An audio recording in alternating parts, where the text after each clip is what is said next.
छा तव्हांखे ख़बर आहे त सिज उभरण ऐं सिज लहण वक़्तु सिज ॻाढ़ो या नारंगी नज़र छो ईंदो आहे? छाकाणि त धरतीअ जो वायुमंडल नाइट्रोजन ऐं ऑक्सीजन गैस जे मालिक्यूल सां भरियल आहे। जॾहिं सिज मां निकिरंदड़ सतनि रंगनि जी रोशनी उन्हनि मालिक्यूल सां टकराइजे थी त उहे मालिक्यूल्स नीरे ऐं वायलेट रंग जी रोशनीअ खे जज़ब करे वापसि आसमान तरफ़ उछलनि था।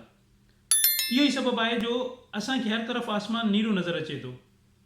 उहे मालिक्यूल्स नीरे रंग जी रोशनी खे इन करे वापसि स्केटर कनि था आसमान तरफ़, छो त नीरे रंग जी रोशनीअ जी वेवलेंथ सिज मां निकिरंदड़ बक़ाया रंगनि जी वेवलेंथ खां तमामु घटि आहे।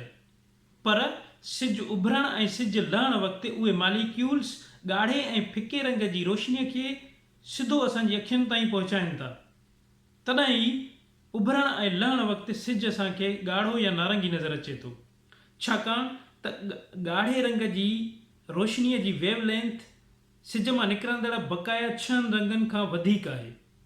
इहो ई कारण आहे जो परे डिस्टेंस खां ॻाढ़े रंग जी रोशनी असां ताईं जल्दी पहुचे थी। तॾहिं उभरण या लहण वक़्तु सिज असांखे ॻाढ़ो या नारंगी नज़र ईंदो आहे। जेकॾहिं तव्हांखे लॻे थो हीअ वीडियो ॼाण मुहैया कंदड़ आहे त पोइ असांजो चैनल सब्सक्राइब कंदा ऐं घंटी वारे बटण खे ज़रूरु दॿाईंदा त जीअं ईंदड़ वीडियोज़ बाबति तव्हांखे ख़बर पइजी सघे।